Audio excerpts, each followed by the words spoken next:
सुप्रभात मंडळी.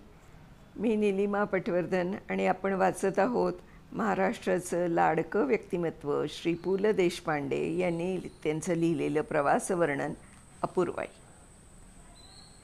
आपण बघत आहोत की लंडनमध्ये ते आलेले आहेत आणि त्यांच्या त्या टेलिव्हिजनच्या BBC शाळेमध्ये त्यांचे दिवस चाललेले आहेत. तर आता त्यांचे पुढचे अनुभव बघूया काय होत आहेत. इंग्लंडमध्ये शनिवार आणि रविवार हे 2 सुट्टीचे दिवस. शनिवारी कचेऱ्या बंद असतात, परंतु दुकानं उघडी असल्यामुळे हा दिवस बहुधा बाजाराचा असतो. दुकानं तुडुंब भरलेली असतात.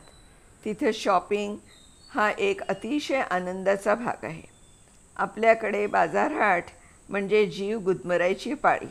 त्यातल्या त्यात पुणेरी दुकानदारांचं प्रेम खूप लाभल्यामुळे दुकानदारीणबाईंनी अभिवादन वगैरे केलं की लाजल्यासारखंच व्हायचं. वस्तूंच्या किमती व्यवस्थित मांडलेल्या, झिगझिग नाही, घासाघीस नाही. प्रदर्शन पाहिल्यासारखं दुकान पाहावं, वस्तू उचलाव्या, दाम मोजावा आणि बाहेर यावं. चांगला रवा आहे का हो, हा प्रश्न नाही. आणि इथे वाईट रवा विकायचा धंदा काढला नाही, हे तोंडापुढला सकाळ बाजूला करीत उर्मट उत्तर नाही. मराठी मनाला त्यामुळे इंग्रज दुकानदाराच्या अगत्यानं बरंच संकोचल्यासारखं होतं. क्वचित एखादा दुकानदार तुळशीबागेची याद दिलवून देतो, पण हा अपवाद. दुकानात मुख्य गर्दी बायकांची, विकणाऱ्या आणि विकत घेणाऱ्या. सेलिफ्रिजिस किंवा हाऊन्स डिचससारखी प्रचंड दुकानं म्हणजे संस्थानं आहेत. फॉईल्ससारख्या बुकडेपो पाहिला की थक्क व्हायला होतं. लंडनमधल्या अशाच एका प्रचंड दुकानात मागाल ती वस्तू मिळवून देण्याची हमी आहे. कोणीतरी तिथे रिनॉसरसची ऑर्डर देऊन गेला आणि त्याला दुकानातून वर्षअखेर जिवंत रिनो मिळाला देखील. याच दुकानात भारतीय स्वातंत्र्याची ऑर्डर प्लेस केली असती तर ते सुद्धा त्यांनी दिलं असतं. ही 6 मजली दुकानं, त्यातल्या शेकडो विक्रेत्या पोरी, उघड्यावर मांडलेल्या वस्तू आणि अनेक परदेशी गिऱ्हाईकं. या गडबडीत चोरी होत नाही याचं मला आश्चर्य वाटते. परंतु या दुकानदारांचे गुप्त पोलीस दुकानातून हिंडत असतात. हा खुलासा ऐकला आणि काळजी मिटली. बाकी मला इंग्रज दुकानदारांची काळजी करण्याचं कारण नाही, परंतु 2 आण्यांचं तेल आणि 1.5 आण्याची मीठ मिरची यातले आम्ही सुरुवातीला उगीच दुसऱ्याबद्दल काळजी वाटते हे खरं. लंडन शहरात बिऱ्हाड थाटल्यामुळे पिशवी घेऊन बाजार करणं प्राक्तनी आलं. हिंदुस्थानात हा योग चतुराईनं टाळत आलो होतो, परंतु तिथे मात्र बाजाराचा दिवस आला की उत्साह वाटे. आमच्या घराजवळच जॉन बार्नसचं मोठं दुकान होतं. इंग्लंडमध्ये सर्वत्र वुलवर्थसारखी आबालवृद्ध स्त्री पुरुषांच्या गरजेच्या वस्तू पुरवणारी मोठमोठी दुकानं आहेत. लायन्सची हॉटेलं आहेत. कुठलंही इंग्लिश गाव, चर्च, पोस्ट, वुलवर्थ, लायन्स आणि विटनेज एलची जाहिरात या वाचून जगू शकत नाही. ही विटनेज एलची जाहिरात तर अगदी डोंगरे बालामृतप्रमाणे सर्वव्यापी आहे. टेलिव्हिजनच्या शाळेतून सवड मिळाली की लंडन पाहण्याचा कार्यक्रम चालायचा. आता दिवस लहान होत चालले होते. हेमंत सुरू झाला होता. दुकानातून विंटर फॅशन्सच्या जाहिराती लागल्या होत्या आणि झाडांनी ऑटम फॅशन्स सुरू केल्या होत्या. आमच्या घरापासून रिजेंट्स पार्क फार दूर नव्हतं. लंडनमध्ये आलो तेव्हा ते पार्क रंगीबेरंगी फुलांनी नटलं होतं.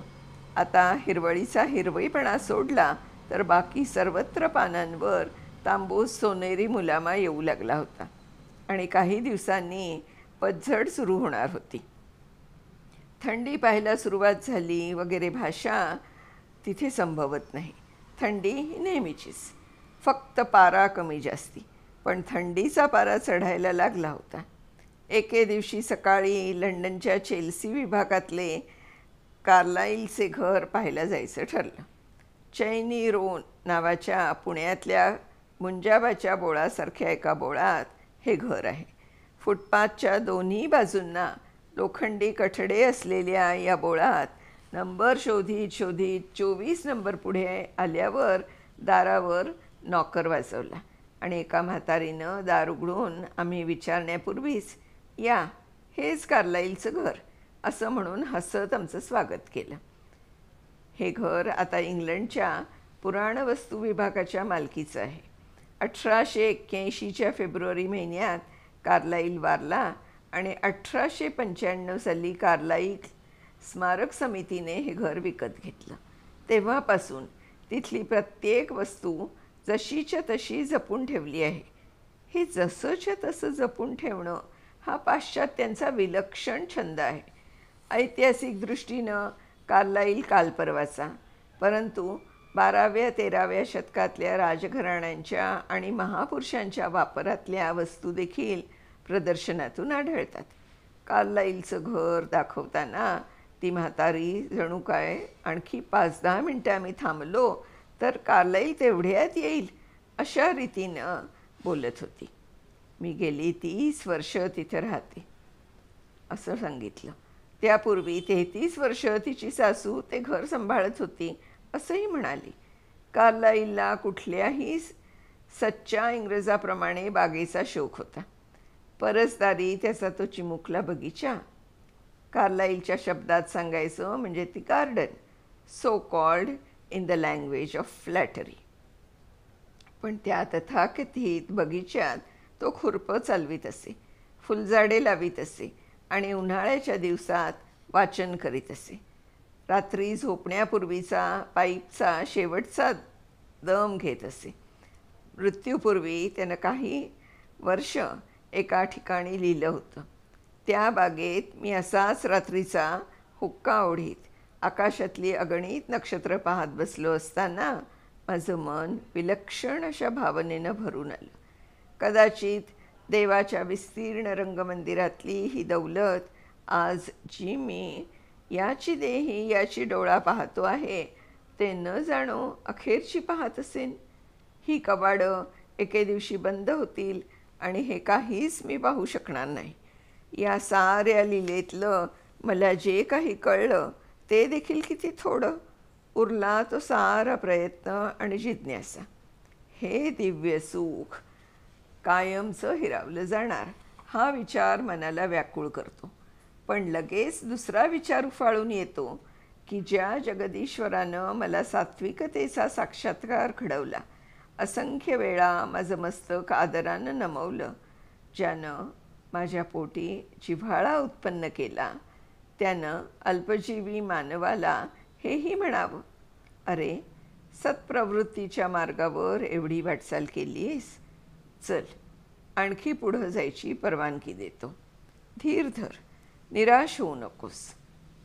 कार्लाईलच्या अभ्यासिकेत बसून एका काचेखाली ठेवलेल्या त्याच्या पुस्तकातलं हे उघडं पान वाचताना परसातल्या चेरी वृक्षाखाली बसलेला वृद्ध कार्लाईल त्या पुस्तकाच्या पानातून दिसायला लागला.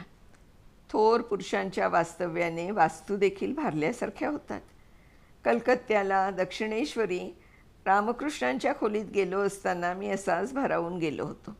गंगेच्या काठची विवेकानंदांची खोली पाहताना अंतःकरण भरून आलं होतं. दूरदेशीच्या कार्लाईलनं देखील डोळ्यात आसू आणली. मी काहीसा थकून त्याच्या दिवाणखान्यातल्या एका जुनाट खुर्चीवर बसलो आणि कार्लाईलचं घर दाखवणारी वृद्ध मिसेस स्ट्रॉंग म्हणाली, रॉबर्ट ब्राउनिंग इथे आला की त्याच खुर्चीवर बसत असे. मी चटकन उठून उभा राहिलो.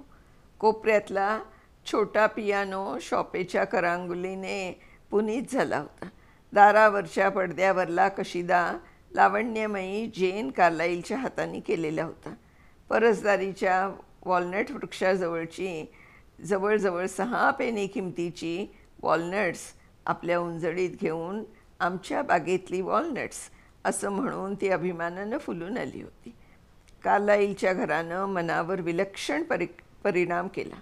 वास्तविक कार्लाईलचे सार्टर रिसॉर्ट्स हे एकमेव पुस्तक मी वाचलं आहे, पण तिथल्या प्रत्येक वस्तूचा इतिहास ऐकताना आम्ही गुंगून गेलो. दिवाणखान्यात एक सोफा होता. हा सोफा विकत घेतला तेव्हा जेन कार्लाईलनं आनंदानं उसंबळून येऊन आपल्या नवऱ्याला पटकन लिहिलं होतं की I came so and bought a sofa. तू हा सोफा पाहिलास की लगेच म्हणशील की ही निवड करताना तुझा विचार माझ्या मनात होता, कारण तो खूप मोठा आहे आणि खूप साधा पण आहे. कार्लाईल खूप मोठा होता आणि साधा होता. जेनचं जीवन संपूर्ण कार्लाईलमय होतं. कार्लाईलची ही जोडीदारीण आपल्या पैठणीतून घरी येता येता एकाएकी वारली.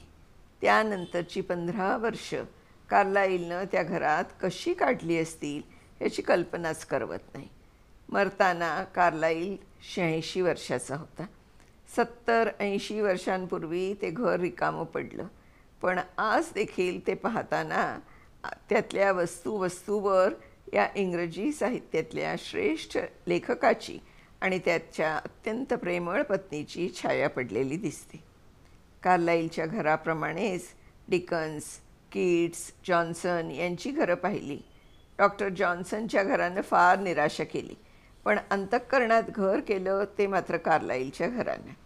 परगावी आणि परप्रांती गेलं की हा पाहण्याचा कार्यक्रम कित्येकदा आपण कर्तव्य म्हणून उरकतो. लंडनला येऊन ब्रिटिश म्युझियम पाहिला नाही असं कोणी निंदू नये या एकाच उद्देशानं मी म्युझियम पाहायला गेलो, पण खऱ्या अर्थानं ब्रिटिश म्युझियम पाहायला एक संपूर्ण आयुष्य पुरायचं नाही. मी फक्त अर्धा दिवस कळ सोसली. इजिप्त विभागात जाऊन सापडलो आणि ममी आणि अत्यंत अनाकलनीय अशा इतर काही वस्तू पाहून हे काम आपलं नव्हे असं म्हणून निघालो आणि तडक लंडनचं झू गाठलं. मंडळी, आता झू बघताना त्यांच्या काय प्रतिक्रिया आहेत त्या आपण बघूया उद्याच्या भागात. तर तोपर्यंत नमस्कार.